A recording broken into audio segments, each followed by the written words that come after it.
I'm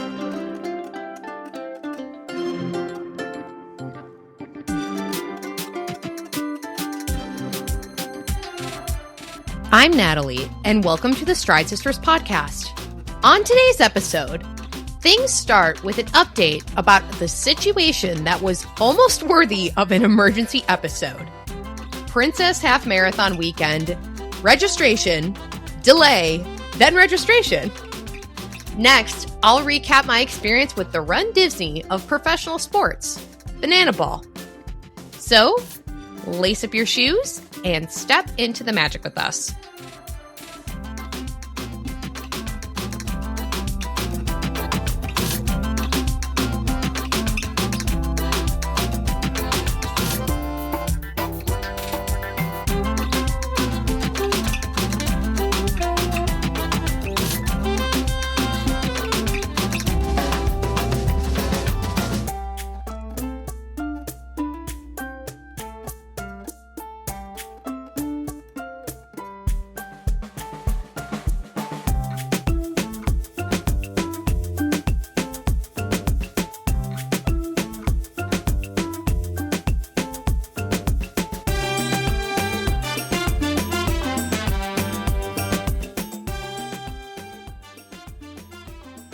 Hello, everybody. Welcome back.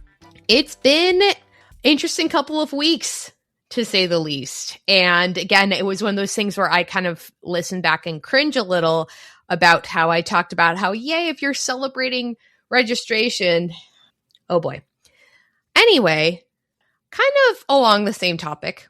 I actually have a little bit of a fun training update here. Still sculpting and soaring, but in the past week, I've done something I've been threatening to do for a while, which is get back in the pool. Lore drop here. If you don't remember or are a little bit newer of a listener, I actually, in my youth and in high school, I was a competitive swimmer and really didn't love running. So in the last, couple of months, I've really felt the kind of calling, I suppose, to get back into the water, swim a little. And something that's been inside me about that is like a little bit of a conflict is, it's been a really long time. I have swum a bit since high school. I did swim recreationally in college, so I had to for work. And then I enjoyed doing it. So I would swim also just by myself. And I haven't swum laps in about 6 years though. So we're talking like fresh out of COVID when gyms and stuff were reopening. I had a pool at my gym and I did laps sometimes because I really enjoyed being just outside and in the water. Still do. It's been since the summer of 2020 since I have really swum laps. So this past week, I decided it was time. I had to buy a swimsuit because I didn't have a proper one piece for that anymore.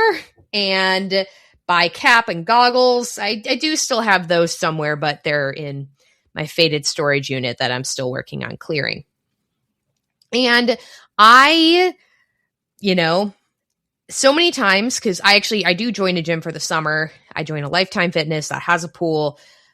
I wouldn't say mostly for the vibes to swim over the weekends, but kind of. That's usually been my target for it is that got myself all ready, got in the water, accepted that, things just aren't, I know that things aren't going to feel the same way as they have in the past. And hopped on in, got to set a new thing on my Garmin. I've never used the swimming function because again, this is the first time I'm swimming while I've had a Garmin. And got in, and honestly, it felt a lot better than I expected it to. I would hope that, I might not have swum a lot in the last several years, but I do like to think that with all this whole marathoning habit, I am in decent shape. It actually felt pretty good. I can tell that muscularly, I still got it. Okay.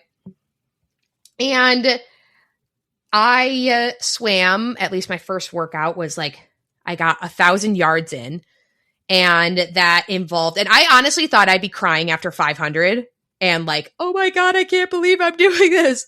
So it felt good.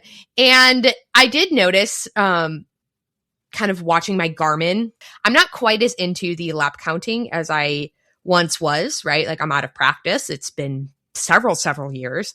So I can't really necessarily rely on my Garmin because then something that I've been focusing on is getting back into form, right? Where all of a sudden, like 14, 15-year-old me was like brought back to the swimming pool and doing the drills that we would start seasons with practice of like, okay, like basically my coach's philosophy was like, get your form really good. Cause like we could just sit here and pound like cardio and like basically pound like yardage. But if you're going to do it with bad form, like you're just going to tire yourself out more quickly. So I have to refresh some of my drills because I actually don't quite remember all of them the way I used to for even just freestyle. But I kind of, was remembering my drills, kind of my pauses, my, getting my good body roll back. Cause again, it needs to be like a return to form. And it felt pretty good. The Garmin didn't really like those because there are some where you kind of don't really do too much movement with your arm, and that'll go a little bit too into the swimming realm, unless you are at all interested in hearing a little bit about that. But it didn't like those quite as much. So then I did learn how to manually update after you log your workout. But I was really, really excited to have done it. That said, I got into work later that day and was like, oh my God, I'm going to be so sore later because it's muscles that you don't use, right? Like I do my strength training, I do my weightlifting, and good Lord, I could feel it. Like, there was a point in time where I picked up my arm and my, at work after my first swim, my elbow, the muscles around my elbow hurt, and I knew I was cooked. And let me tell you, I slept good that night, but it's been great. I have swum a couple times since, and especially now that I'm still in these last couple of weeks before I need to be running again for marathon training, it's been really enjoyable. My Garmin's not being mean to me for 5 seconds too, because it kind of gasses me up every time because as again, I'm returning to form. It's like, oh, fastest 100 yards. I'm like, ha ha ha, nice. And it's actually been very liberating to not compare to, 16-year-old me. And I say that with running as well, but 16-year-old me or 17-year-old me and how fast she used to be able to swim. Well, okay, we don't or we're different now. Life is different. It would be weird if I had just picked right back up and been back there after how many years of not swimming competitively, still having to fix form and, and everything. But it's been enjoyable. I really, really have liked it. It's just good to be back and, just all of the thinking that I get to do while I'm swimming, which is interesting. But it's been nice.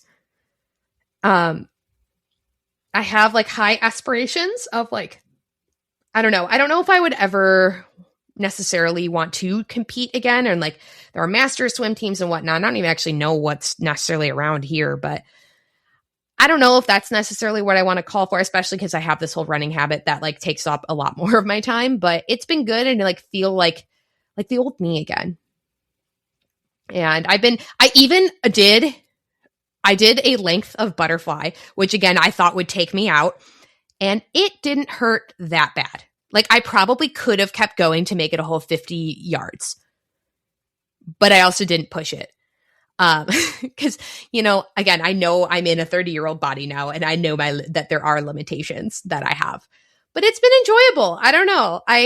I've really been really excited about it. And again, I am on this little quest to miss running, which I better start missing it.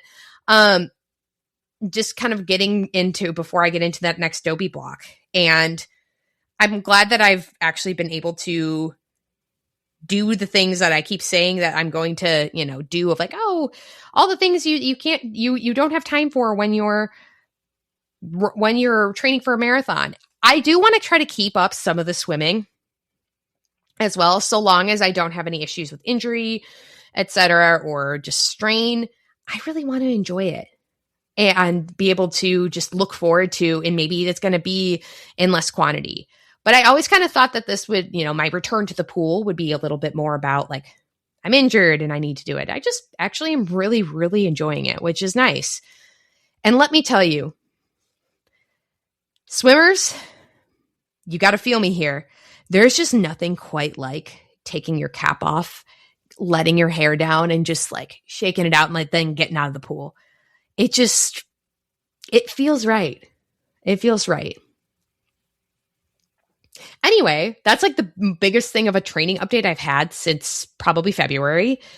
If I'm being honest with you, probably since like January, because in those couple of months since or between, I was in a lot of recovery mode, and then I was back into races, then I was back in recovery mode. So that's actually a really nice feeling to have, is that like, I'm definitely excited about it. And then I feel like it'll be fun to see how it does positively impact running as well. And yeah, I did go on a run for Global Running Day a couple weeks ago. And that was enjoyable too. That again, it feels kind of like the return to form and return to like, oh wow, this did feel good. That I had been missing quite a bit. So all in all, positive things. I also am like shredding and like ripping, like, pumping the iron. It's cool because like I could feel the difference in the water, and just again, it's been enjoyable. So all in all, positive things to say on the training front, as I actively like still like quote unquote not in a training block, but it's been good. And I hope that you yourself, you are also enjoying either whether you are training for your fall marathon, if you are training for something, or even just kind of in pre-training. I hope you're doing stuff that feels good. Don't worry, I'll be back to whining about like hot temps and stuff again soon. But it's kind of, I don't know, that's like, I don't know, I just feel a little bit more like me.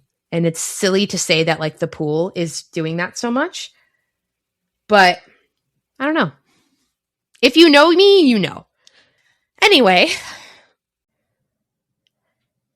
something I didn't mention yet is that I actually got to be a guest on 2 different podcasts that dropped episodes in the last week that I'd love for you to go check out and go support the shows.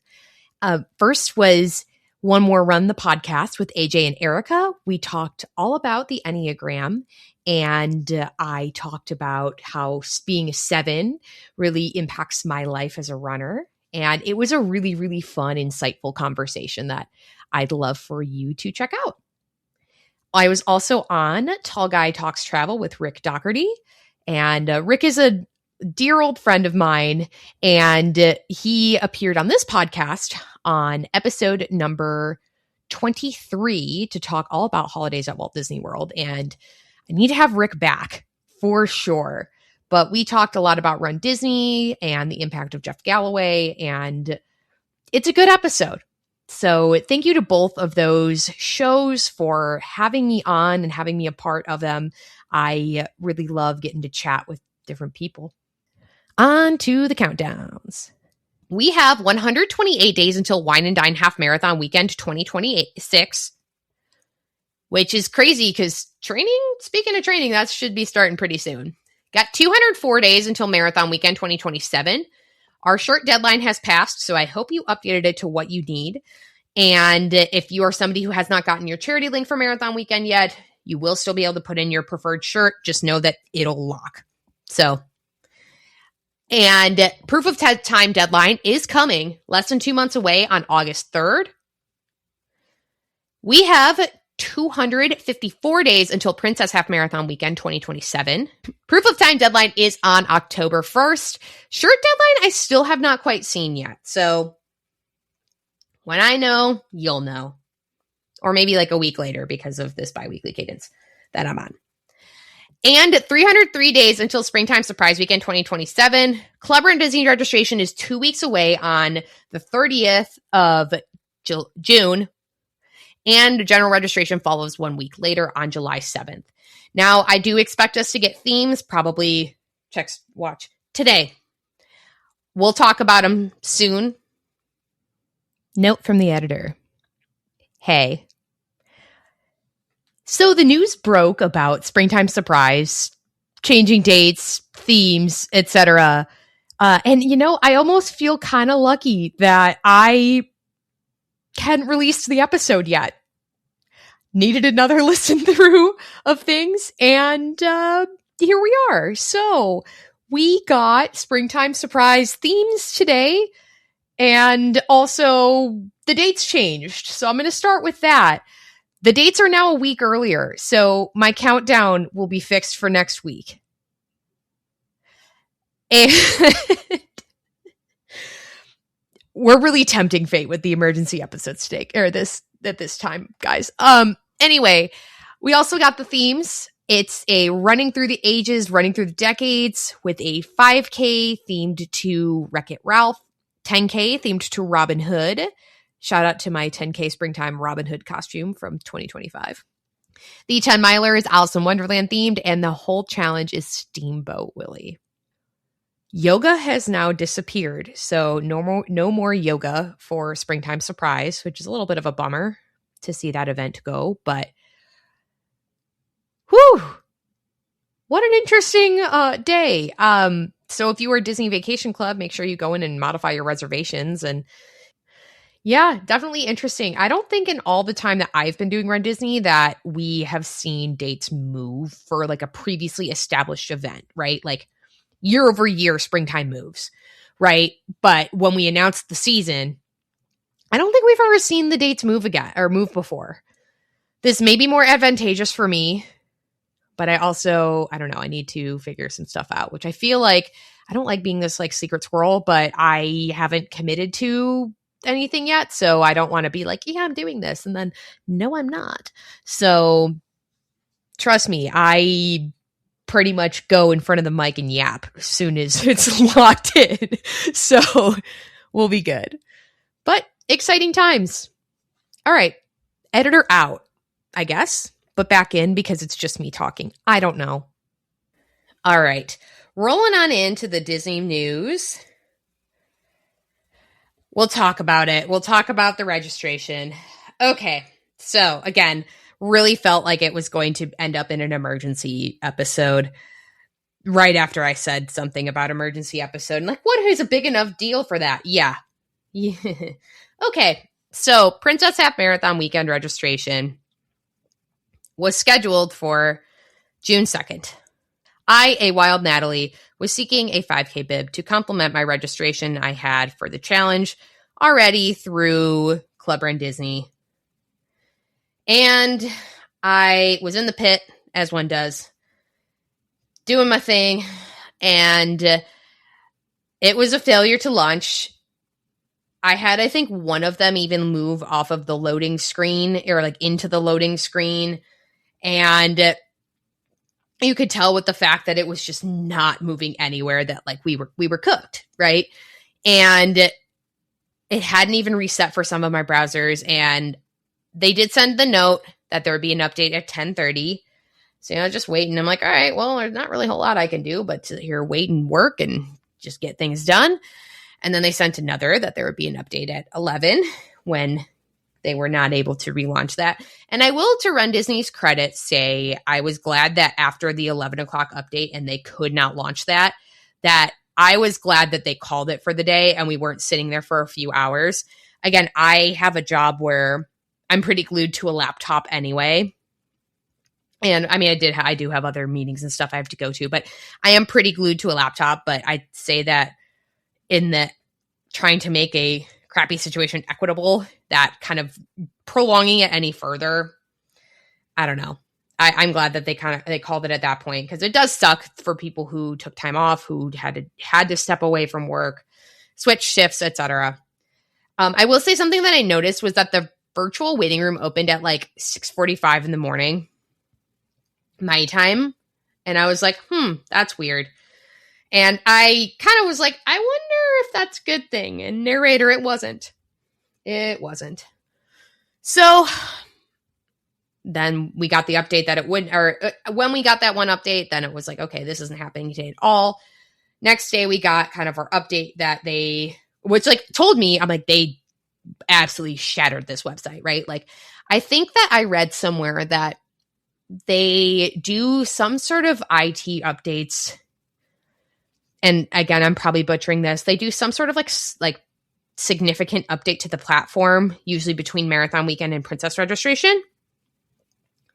And to me, that almost makes some sense on some of the dumpster fires we've had with registration, right? If you think about it, last year or 2 years ago, we had actually Disneyland for 2025 was like a problem to register for, where they had to kind of shut the whole thing down and get it back in, you know? So it kind of makes sense. If I'm thinking about it, last year it just was slow to launch with the new waiting room and stuff in browser. So makes sense. I mean, like, definitely I empathize with the frustrations that a lot of people had. But that got rescheduled to June 8th. And I'd say it's still quite a bit of a battle. It really, truly is. Like, a lot of people say something about the lotteries. You know, it should go to full lottery. I don't agree with that, because I think that there are way too many variables that are so part of runDisney, right? There's a lot of people who are like, well, I'd like to do the challenge, but I'll still do the half, or I'll do the full, or I'll do whatever. That you really just can't lottery for that, in my opinion. Also, what happens if you lottery and for the 5K and your child doesn't get in with you? You know, how do you make that many lottery spots? How do you how do you allocate for that? How do you allocate for a bigger party? Like, there's so many things that I think just make a lottery, a full-blown lottery, kind of just impractical for runDisney specifically, in my opinion. Take that with a grain of salt. That, right, there's some people who are like, well, if it was the 10K that was left, like, I wouldn't do the 10K standalone.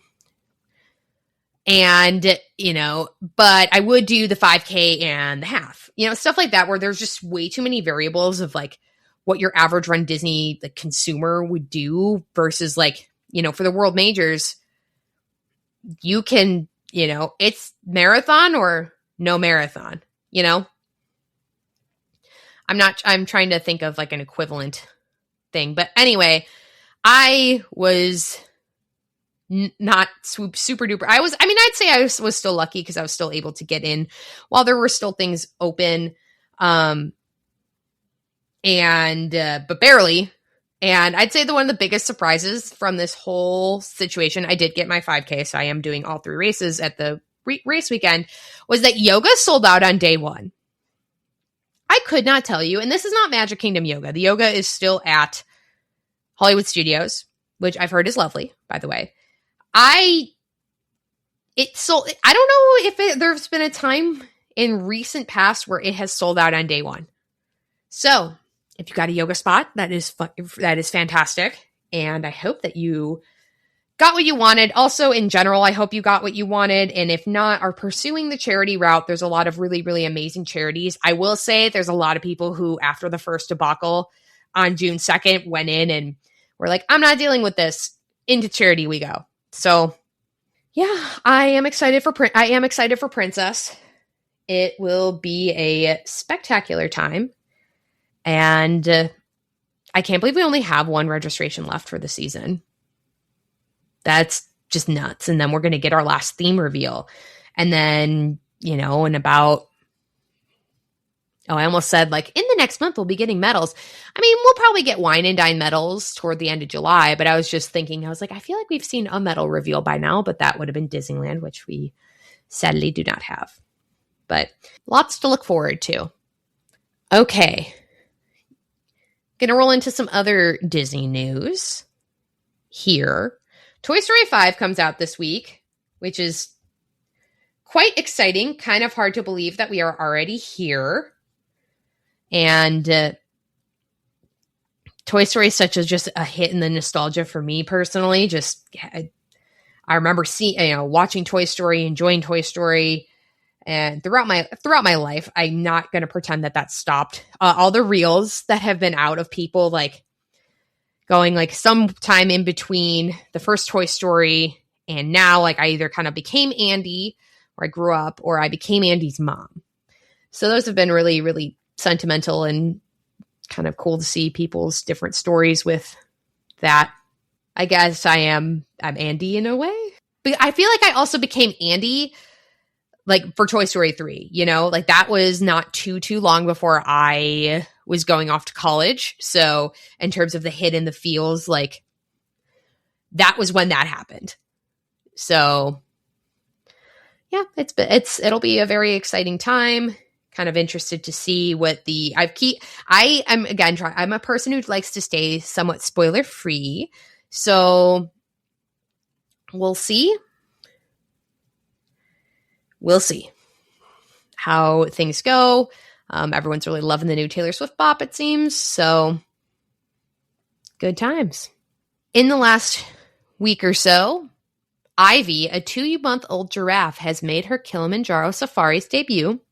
So you get to see a baby giraffe, which is super duper exciting. And if she's giraffes are born, like they're about like 6 feet tall already usually. So I'm curious what she's like measuring in at. Taller than me when born and will be forever taller than me. So very exciting if you're going on a safari anytime soon.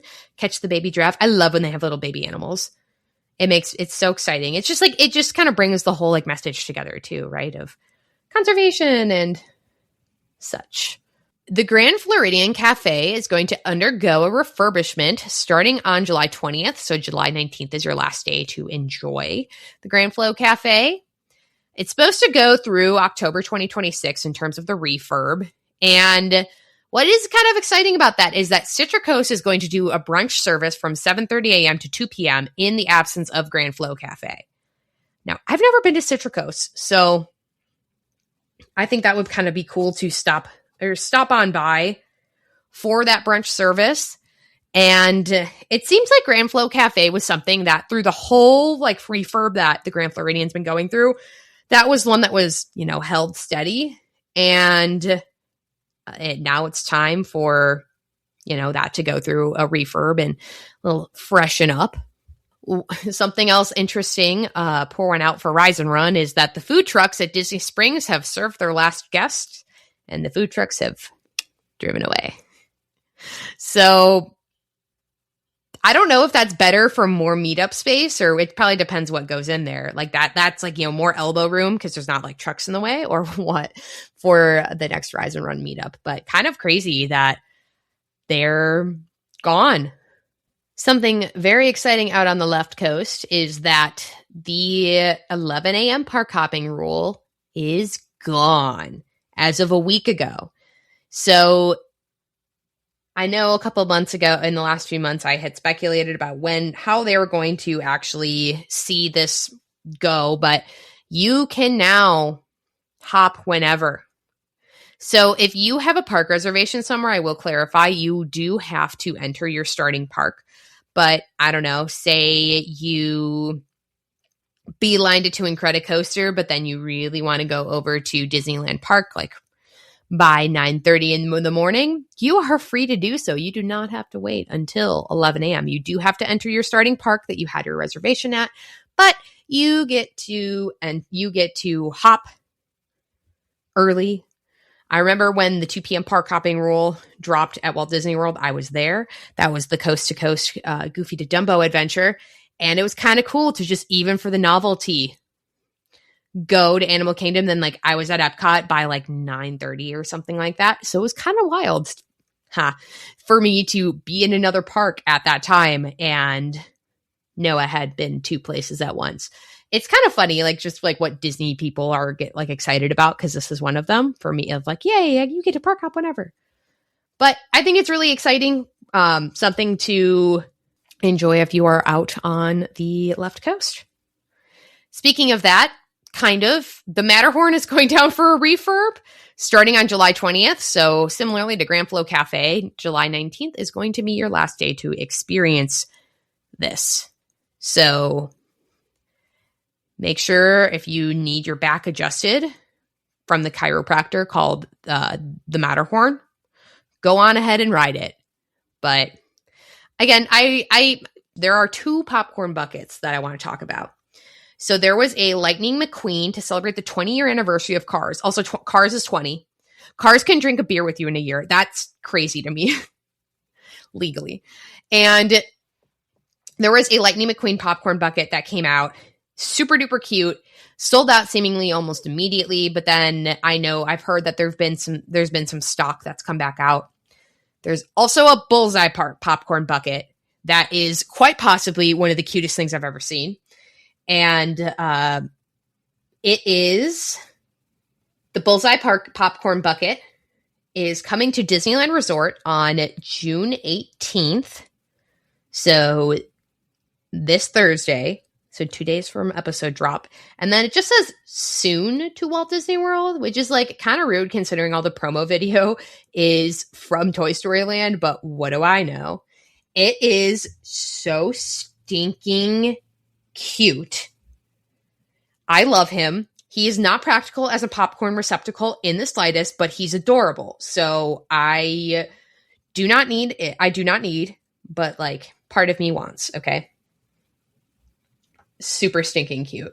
Speaking of fun things like popcorn buckets, I think it is time for a fun fact. On this day in 1956, Disneyland debuts Tom Sawyer Island and the rafts to Tom Sawyer Island in Frontierland, the film 3D Jamboree at the Mickey Mouse Club Theater, and the Storybook Land Canal Boats attraction in Fantasyland. Lot going on here for this debut at Disneyland. And this was just under a year after the park opened, which is also kind of neat. Now, can't talk about something opening without acknowledging that on this day in 2016, Shanghai Disneyland Park, a theme park located in Pudong, Shanghai, China, officially opens. Shanghai Disneyland opens with 6 themed areas. Mickey Avenue, which is the entrance of the park and the equivalent to Main Street, USA. Gardens of Imagination, which is the hub of the park with the attractions Dumbo, the Flying Elephant, Fantasia Carousel, and Marvel Superheroes at Marvel Universe, which is a meet and greet pavilion with Marvel characters. Fantasyland, of course, which the attractions include Seven Dwarfs Mine Train, Peter Pan's Flight, The Many Adventures of Winnie the Pooh, for the first time in forever, a Frozen sing-along celebration, and Alice's Curious Labyrinth, which is a walk-through hedge maze. Treasure Cove, which is themed to an 18th century Spanish harbor town featuring Pirates of the Caribbean, Battle for the Sunken Treasure, and Eye of the Storm. Captain Jack's Stunt Spectacular. Next themed area is Adventure Isle, which features Roaring Rapids, which is a river rapid ride through the land's towering, roaring mountain, and soaring over the horizon, which is a hang gliding flight experience. And Tomorrowland, of course, which features the OG Tron Light Cycle Power Run, Star Wars Launch Bay, Stitch Encounter, Buzz Lightyear Planet Rescue, Jetpacks, and Star Wars Path of the Jedi. The Shanghai Disney Resort also features Disney Town, which is a shopping, dining, and entertainment complex, along with dining and shops. There's the Walt Disney Grand Theater, which is an Art Deco theater that hosts the Mandarin Broadway version of The Lion King. Also opening on this day are 2 themed hotels, which are Shanghai Disneyland Hotel and the Toy Story Hotel, featuring 420 rooms. The Art Nouveau style Shanghai Disneyland Hotel is located across Wishing Star Lake. The Toy Story Hotel, with 800 rooms, is the first to be entirely themed after the Disney Pixar franchise of Toy Story animated films. Wow. Love how that all comes together. And with now Toy Story 5 coming out. And on this day in 2023, Elemental, a computer-animated romantic comedy drama film produced by Walt Disney Pictures and Pixar Animation Studios and distributed by Walt Disney Studios Motion Pictures, is released in U.S. theaters.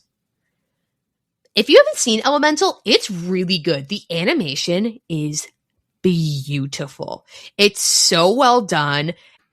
I saw it going on a plane and I could tell how absolutely beautiful the animation was. So I do need to watch it on a bigger screen. I need to watch it at home. Also, something that played in front of this is Carl's Date, which is a computer animated short film produced by Pixar Animation. And it is about Carl Fredricksen from Up. And it's a reprise by our original voice actor. And then also we have Doug the dog. And he reluctantly is going on his first date since his late wife Ellie's death, even though he has no idea how dating works. Now, I haven't seen this short, but I am a little curious as to, I actually just realized I don't know exactly, like I need to know a little bit more about what's the timeline here. Like I assume that since Up came out in 2008, that this is probably like around that time, like set around that time. Like Carl didn't go on Tinder. That's what I'm telling you. Or like he wasn't on Bumble to find this date. But also the idea of it being a reluctant date kind of makes me feel like I almost just said Doug set him up on Hinge, but that would definitely be the kid, Russell, instead. That's a movie I haven't seen in quite a long time. Obviously, the part of the storyline hits a little closely to home for me, and I don't need to make myself sad. So, I don't. It's beautiful, and it's obviously a very, very beautiful sequence, very well done. It's a beloved movie. I just, sometimes I don't know if I'm just going to like fast forward too fast, and yeah. So it's been a minute since I've seen that one, particularly. I don't think even the best of prose English teachers, writers could make a good transition out of that one, because I'm going to go through talking about the sadness of Up and the trauma of Up into something very happy and not at all, called Banana Ball. I don't know, man. But I got to see my very first Banana Ball game, and it was the very first time that Banana Ball was played in Nebraska. So I'm going to take a whole step back. In case you're listening to this and have no idea what Banana Ball is.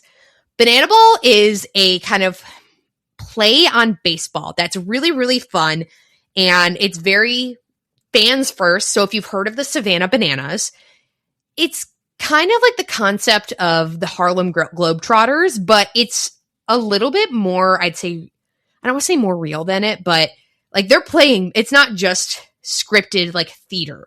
It's like they're playing, they're just dancing and having a blast and having fun while they're out there. There's a lot of quirky rules to Banana Ball too. And if you've seen like, I'm sure that if you've been like on social media really like at all in the last like, I don't even know. It's kind of hard to not hear about what Banana Ball is. And I'm going to go through all the different rules of Banana Ball just to kind of like set the scene for this like delightfully unhinged nature of the sport. Because what it is that a lot of these players like have played in were played in college, played minor leagues. Some have played in the majors, some, and kind of, so like we're talking like not your average, not just your like softball like league like champ from home, like meaning like you're like rec softball like a league where you champ. And I feel like Banana Ball is like a runDisney person's dream. Anyway, I'm going to get into the Banana Ball rules again, setting the scene here. So rule number 1, each inning's worth 1 point. So not runs being worth 1 point. Banana Ball values the points by innings. Rule 2, games have a 2-hour time limit. So rather than playing through all innings like traditional baseball, it's a set time limit of 2 hours. So if you get to inning 9, you get to inning 9. If you don't, you don't. Rule 3, batters cannot step out of the batter's box. If they do, they're given a strike. So everything seems pretty, okay from here. Rule 4, no bunting. When you're playing Banana Ball, you can't bunt the ball. Not allowed. Rule 5, batters can try to steal first base at any time. If they're at bat, they can try to steal it after any pitch, including like a wild pitch. Rule 6, no walking. So it's traditional baseball. If you four balls is a walk. They are ball four sprints. So the hitter, if you get, it's a ball four sprint, will sprint to the bases, and every team every single player on the opposing team, so everybody in the outfield, has to touch the ball before basically it's like you're out of play. So if you can actually rip it to second, a lot of what the players do is they all kind of run in from the outfield, whatever, because again, every single one of them, or a lot of players also kind of just wait, they'll go to first and kind of just take it from there. Rule 7 is that no mound visits are allowed. So, you can't, you want to keep the game moving. The coach, catcher, any other players cannot go run up to the mound. You can hype up the pitcher from afar. Rule 8, if a fan catches a foul ball, it is an out. So you don't really want to catch if you're if you're watching the Bananas, it's kind of, you'll get booed if you catch a foul ball. Because then that's an out for the Bananas, versus in regular baseball, a foul ball is a foul ball, and it just counts as a strike. Rule 9 is that there is a showdown tiebreaker. If the game is tied at the end of the 2-hour time limit, game goes into showdown tiebreaker. In each showdown, the hitter must score. If they score, it's 1 point. If they get out, it's no points and is a showdown shutdown. The first round is a pitcher, a catcher, one fielder versus one hitter. Round 2 is a pitcher and catcher versus one hitter. Round 3, pitcher, catcher, and one fielder versus one hitter with the bases loaded. And every round counts as a point. We did not see a showdown. So that rule is actually a little bit more confusing than I thought it would be. Rule 10, each team is allowed to challenge certain calls by the umpire. You get one challenge per game, per team, and then there's also a fan challenge. Challenge plays are reviewed by the broadcast team, which relay their ruling to the umpire. And there's the golden batter rule. At least, or one time a game, a team can send any hitter into the lineup to bat in any spot. So say that you have all bases loaded, you can send them in and they get to bat wherever you want. Or you could even have somebody who hasn't really played the whole game, just really a true designated hitter. Now, another thing about Banana Ball is that trick plays are incentivized. And a trick play means doing a backflip to catch the ball, bopping the ball up so you can catch it with your hat, kind of almost I don't want to say volleyball, lobbing it to somebody else for them to catch it, but these are all trick plays and these are stats that are tracked. So if you're not confused yet, Banana Ball is unhinged. Because even with all of this chaos, there's still even more, because the players are dancing around. They have their choreographed routines. Their walk-ups are insane. Again, fully choreographed, little dances.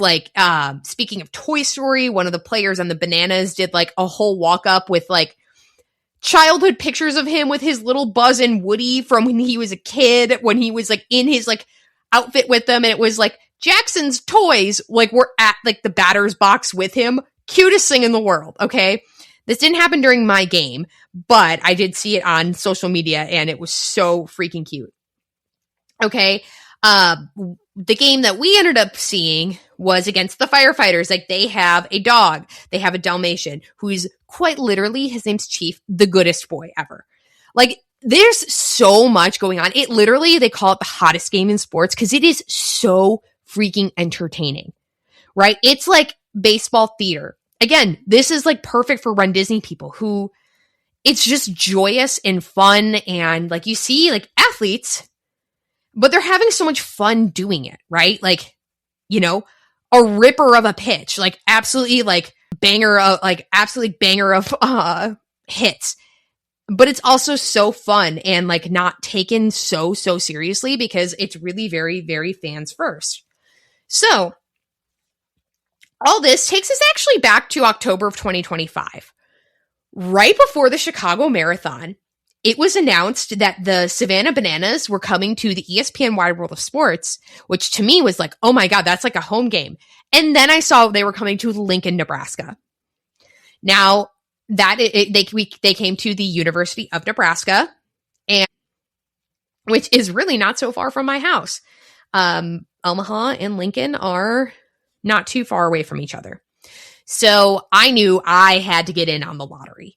So the way it works is that when they announce like the next season, you can submit in the lottery once for like your household, or you can submit once and for one city. So I hoped that there were not that many people near Lincoln, Nebraska who wanted to come in.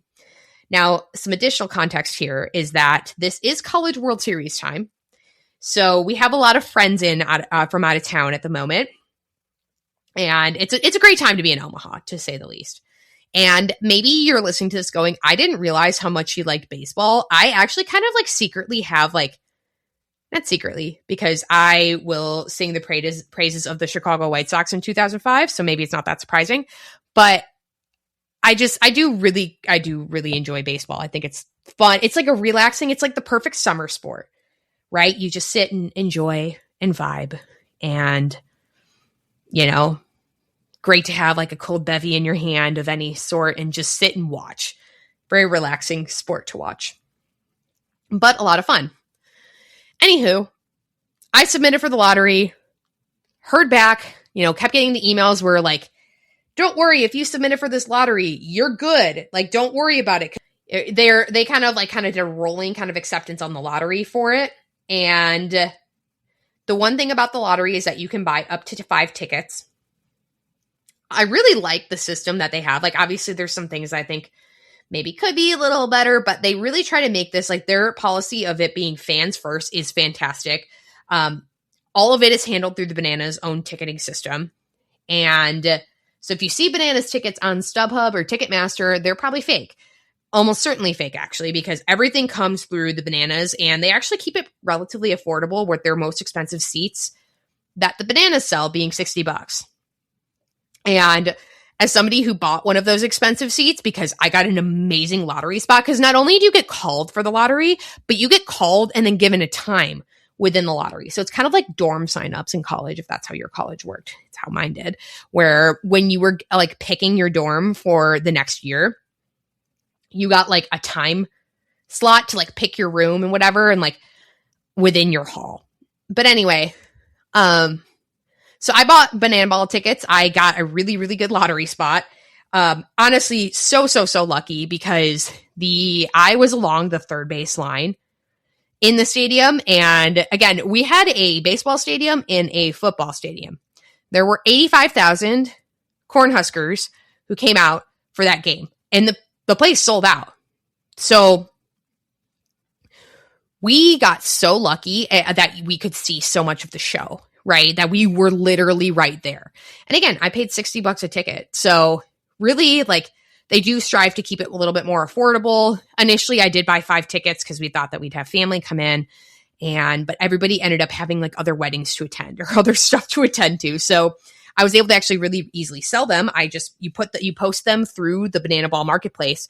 They take care of just reposting the ticket and then pay you back what you paid. So I like that it's a no scalp situation. I really, really like, I don't know. I have nothing but good things to say about kind of the organization here.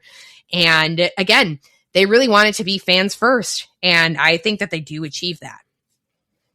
So Mr. Natalie and I headed on down to Lincoln, Nebraska for our very first time going to Memorial Stadium, where the event was held. And it's going to make the handful of Nebraskans that listen to this itch a little when I say, for all I know, that's just a baseball stadium. I don't know if football's played there. I know football is played there, but they transformed the stadium to be suited for banana ball. And it was a game against the firefighters.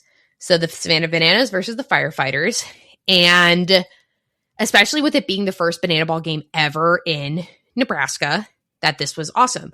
So I feel like the Bananas are definitely like kind of like your headliner when you want to go into a new city because the Bananas will sell it out. Bananas are the ones who are probably the most social media viral, and the league is now 6 teams deep.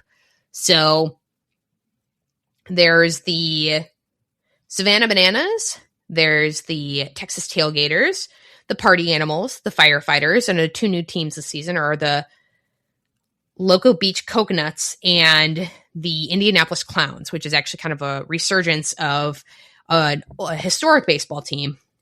That's really, really cool to kind of like lean into the history. So anyway, down in Lincoln, there's just yellow everywhere. So we were like basically like a corn in a big corn bucket or something. But the absolute show where we got into our seats and that they were bleacher seats about an hour before the actual like show started, like the actual game itself started. And just all the things to engage the crowd and such are so cool, right? Like they have the entrances, they have like, there's always some sort of special guests that they have, especially that are significant to the city. So kind of back to my like, love of baseball and the Chicago White Sox. Last year, and a lot of these stream on or Disney Plus and on YouTube. They brought out Mark Burley, a pitcher for the Chicago White Sox, Paul Konerko, who hit the legendary Grand Slam in the World Series, Ozzie Guillen, who is the manager for the White Sox, and AJ Pierzynski, who was the catcher for the White Sox as well during the World Series team. So you saw a good old Burley to Pierzynski. That is a great game if it's still available on Disney Plus to watch, or if it's streaming on YouTube. Woo! Anyway, so Banana Ball is an absolute spectacle, everybody. I really recommend watching on like YouTube, Disney Plus, ESPN, or whatever, wherever it's streaming. Definitely look into a game. It just is just the epitome of fun. The innings are really quick. Well, they can be, depending on what happens, right? There's some of the no-nonsense rules. We ended up seeing all 9 innings be played, kind of, because once, like, there was a walk-off in the bottom of the 9th, like, that was the end of the game. And it was under 2 hours, so they didn't even go all the way to time limit. It's, like, the games are quick, even with all the shenanigans going on. Like, I'm talking choreographed dances, the different walk-up choreography. As a little bit of a theater nerd myself, it's cool because Derek Klena, who has played Figaro on Broadway and Wicked, and among other things, is on the Bananas this year because he pitched in college for, I believe, his freshman year, and then he kind of Troy Boltoned it, but then decided to pursue theater instead. And he walked on and he played at UCLA, so he like actually can pitch. Like he doesn't pitch like a whole game, but he does like come up and pitch, but he usually like sings something. There's a dance routine, a lot of those amazing like different viral like videos that have popped up from the Bananas, and then he'll go pitch, which is pretty sweet. There's just literally, it's a whole game of shenanigans. Like there's a baby crawling race, there was a baby versus a turtle, there was, because it's Nebraska, it was corn, so there were little children sprinting from the outfield to home plate dressed as stalks of corn. But then somebody also, like the artist Corn, which was really funny, and the artist Corn, the musician Corn, won the corn race. But all kinds of shenanigans. Kind of what I've seen and what I've seen from some of the interviews from the Banana Bowl is that this is the first time where they feel like everything has clicked in a big stadium, a big football stadium. So the MLB stadiums it has, but this is one of the first times that they feel like everything clicked, which that's Nebraska for you. The good life is here. It was just an amazing time. I definitely recommend getting on a ticket lottery if you can, or even just looking if you didn't get picked by the lottery in your city. Look at the Banana Ball Marketplace. See if you can get tickets. You know, like we sold a couple of our extras. So, and obviously it was like non-scalped. See if you can. It's worth a shot. You might have people who thought that they would have, you know, kind of how it went for me and Mr. Natalie. But again, it's just an entirety of a spectacle. Like it's baseball, it's sport, but it's also a whole spectacle. So it's kind of just like you're Run Disney away from Run Disney, right? Like we dress up, we do the mileage, we dress up in our costumes, we have fun, we go see characters. We are the characters. We socialize. But there's also space for like, wow, that person like absolutely like whacked that ball. Like they absolutely like that was an awesome hit, or that was an awesome like the trick plays that they do where like they'll do backflip and then catching the ball and like catch the ball still. And those are incentivized because it makes it fun. It's just really a fan first experience, and it's fun. It really like it's really the perfect thing for runDisney people where you can like perform well and like train well. Like this is like semi-professional sports. Like, yes, you are being paid to participate, so it's professional. It's not Major League Baseball, but it's fun. They're paid a salary to do this. They like train hard. It's like it seems like almost a year-round thing. And then you also can have fun and enjoy it. I just thought had a big brain move of like being like a banana team would be such a fun runDisney costume, because Jackson Olsen, one of the, I'd say more like famous bananas, actually ran the 10K during marathon weekend and was part of the whole GMA group. So you can have fun enjoying your sport, taking it seriously, doing all your training, but then also, again, you have fun. You grab your drink to cross the finish line with. You go on a ride. You do everything, it's just like the epitome of sport and fun. And I don't know, like just watching a bunch of grown men like absolutely have a banana ball out there on the field was so much fun. And it's just, they all support each other where, they play quote unquote against each other, but a lot of them were, a lot of people from the other teams have played for the Bananas before, or like got their start, or maybe, you can tell there's a huge camaraderie between all the different players and all the different, or in the different teams that are part of the Banana Ball organization. So again, it was so much fun. What was awesome was that they also tied the number of trick plays that have ever been the record for it. So I was hoping we would get that one more so that we would hold that crown for probably a limited time. But so all the different types of shenanigans, like toss between the legs, black flips, whatever, while like actually playing the game, they tied their lifetime record for it, which was pretty freaking amazing. But 10 out of 10 recommend. They said that they were so impressed by the Nebraska crowd, so they do want to come back. So hopefully that's next year. I do want to see it in a baseball stadium though. So I'd love to see, probably the closest MLB stadium to me is Kansas City. So I'd love to go see a game down there at the Royals Stadium. Obviously I would probably die for a game in Chicago if I could get my hands on tickets for that. Obviously White Sox Stadium, although Wrigley is a good time. But I'd love to see it there. And I'd also love to see it at a small venue. So they actually played both at Memorial Stadium, so the Nebraska Cornhuskers Stadium, and at Haymarket Park, which is where the Cornhusker baseball team plays. So like the D1, team. So it's much smaller venue. I'd actually love to see it at a smaller venue like that as well, and just kind of like see like the immersion with the crowd and whatnot. They really did a good job trying to like be in the crowd as much as possible in an 85,000 person crowd. But 10 out of 10 recommend. If you can get to a Banana Ball game too, absolutely do it. Absolutely. I think I would be just as entertained watching the different teams, right? Like, doesn't just have to be the Bananas that I'm probably the most familiar with. Like, I would be super entertained watching, and it's fun to watch on streaming too. They really kind of like, I don't know. And it's even better in person, just all the different fun shenanigans that they get up to. And the firefighters had a dog. So that was pretty sweet. As I wrap up the Banana Ball portion of the evening, day, I don't know. Couple, I guess, housekeeping notes. Episode 100 is coming. And that's exciting. I think the way I want to do, because it's going to fall around an anniversary too, is that I'm going to do 100 questions, answer 100 questions.